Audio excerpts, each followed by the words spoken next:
నేను ధ్యానంలో ఏమని చెప్పుకుంటామంటే, గతంలో గానీ, గత జన్మలో గానీ ఎన్నో పాపాలు చేసున్నాం గదా! ప్రతి ఒక్కరికి క్షమాపణ. అచ్చా! పరివర్తనతో ఉంటాను, పశ్చాత్తాపం చెందుతున్నాను, ప్రాయశ్చిత్తం చేసుకుంటాను.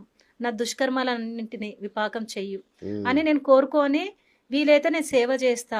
అంటే అన్నిటికి చేసుంటాం సార్. నాగజాతికి గానీ, హ్మ్. వృక్షాలకి గానీ, పంచభూత అన్నిటికి చెప్తాం గదా! అన్ని సారీ చెప్పి అవును. మనం సేవ చేస్తూ ఉంటే, మన కలల ద్వారా ముందు జరిగేటివి దాన్ని ఆపేయొచ్చు సార్. ఆ! కలల ద్వారా మనము ముందు జరిగేటివి నాకు కనిపించినప్పుడు నేను దాన్ని ఆపేసుకుంటా. ఓకే. 4 రోజులు, 5 రోజులు ధ్యానంలో కూర్చొని నేను క్షమాపణ చెప్పుకొని నేను సేవలకెళ్ళిపోతాను. జన్మలో నేను వేరే వాళ్ళకి మనం పెట్టుంటాం గదా! అంటే నాకు ఎదురుగా ఒక పర్సన్ ఉన్నారు. ఆమె నన్నెందుకు ఇట్లా బాధ పెడుతుందని నేను ధ్యానంలో అడిగినప్పుడు కలల ద్వారా నాకు గత హుహు. జన్మలు చూపించేవాళ్ళు. ఓకే. ఓకే. చూపించినప్పుడు నేను రియలైజ్ అయిపోయి ప్రెజెంట్ వాళ్ళున్నా గూడా వాళ్ళని నేనెప్పుడు క్షమించేస్తా. క్షమించేసి వాళ్ళకి సారీ చెప్పుకొని, ధ్యానంలో గూడా సారీ చెప్పుకొని ప్రేమతత్వంతో ఉంటాను సార్. నా కళ్ళలో ఎప్పుడు ప్రేమనే ఆ! నింపుకొనుంటాయి. హ్మ్. ఎందుకంటే, ఈ భూమి మీద వచ్చింది మనము ఎవరిని కరెక్ట్. శత్రువులా చూడ్డానికి ఏది రాదు. అంత టైం ఒంటరిగొచ్చినాము, ఎందుకు వేస్ట్ ఒంటరిగా చేయడం? అవును. ఎళ్ళిపోతాం సార్. మనం అవును. ఇక్కడి నుంచి ఏందంటే, భూమి మీద నుంచి తీసుకెళ్ళేది మంచి అనుభవాలను తీసుకొనెళ్ళిపోతాము. హ్మ్. పాపపుణ్యాలను తీసుకొనెళ్ళిపోతాం. హ్మ్. అంటే ఇప్పుడు సో, మనము పోయేటప్పుడు బ్యాంక్ బ్యాలెన్స్ రాదు గానీ, ఏం రావు. ఈ పాప పుణ్యాల బ్యాలెన్స్ ఆ! అయితే అవి వస్తది. వస్తాయి సార్. మనం ఏం పాపం చేశాము, ఏం పుణ్యాలు చేశాము అవి వస్తాయి. ఓకే. అనుభవాలు. ఇప్పుడు మనం ఒక టూర్‌కెళ్తాం సార్. వెళ్ళేటప్పుడు ఏం చేస్తాము, అవును. వస్తువులను తీసుకొని వెళ్తాం. అవును. మంచి మంచి వస్తువులను తీసుకెళ్ళిపోతాము. అవును. సంతోషం, అరే! నేను టూర్‌కెళ్ళిపోతున్నా అని ఒక సంతోషంతో ఎళ్ళిపోతాం. అవును. బాధలు, కష్టాలు తీసుకొనెళ్ళం. ఇక్కడ నుంచి భూమి మీద గూడా మనము ఈ ఆనందము, ఈ మెమోరీస్ ఇవన్నీ తీసుకొని, పాపపుణ్యాలను తీసుకొని పైకెళ్తాం. ఓకే. ఇంకొకటి మేడం ఫైనల్‌గా నాకు డౌట్ ఏంటంటే మంచి పనులు చేసి ఒక్క పాపం చేశారు. అంటే అక్కడ మీ ఉద్దేశ్యం సార్. ఆ! అంటే మీరు తెలుసుకోవాలి. ఇన్ని ఇన్ని పుణ్యాలు చేశారు.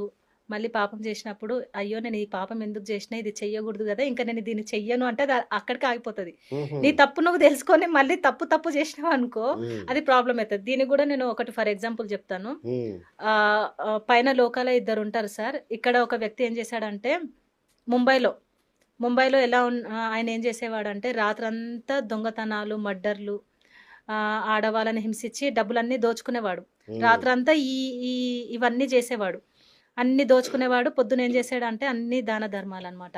అన్నదానాలు చేయడము, చదువుకునే వాళ్ళకి డబ్బులు కట్టడము, బుక్స్ ఇప్పియడము, సేవలో మార్నింగ్ అంతా సేవ, రాత్రంతా దారుణాలు చేసేవాడు. ఆయన చనిపోయి పైలోకాలకెళ్ళిపోయాడు.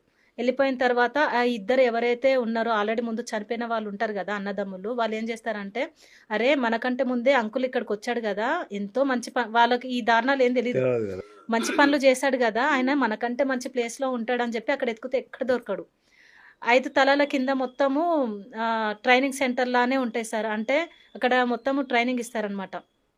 కొత్తగొచ్చిన ఆత్మలకి ఉన్నతంగా ఎదగడానికి ట్రైనింగ్ ఇస్తారు. ఓకే. హ్మ్. అక్కడ సదాత్మలు. అయితే అక్కడ అడుగుతారనమాట. ఇక్కడ ఒక అంకుల్ ఉండే ఇలా వచ్చారు అనంటే, లేదు కింద తలాలో చూడు అంటే అసలు ఒప్పుకోరు. మాకంటే తర్వాత మొఖం చూపియడనమాట. సిగ్గుపడుతుంటాడు. అయితే అంతేగా ఇగ. ఎందుకు మీరు ఇన్ని మంచి పని చేసి నువ్వు ఈ ఒకటో తలం ఎందుకొచ్చావు అని అడిగినప్పుడు, మీకు తెలియని ఒక స్టోరీ ఉంది. నా కథ ఇది. నేను రాత్రంతా మోసాలు, ఆడవాళ్ళ దగ్గర డబ్బులు గుంజుకోవడము, వాళ్ళని బాధ పెట్టడం, హింస పెట్టడం అన్నీ జేసి నైటంతా ఈ పని చేశాను. మార్నింగ్ ఆ పాపాలు కరిగించుకోవడానికి పుణ్యాలు వాడిని. అంటే ఉద్దేశ్యం సార్. ఆ!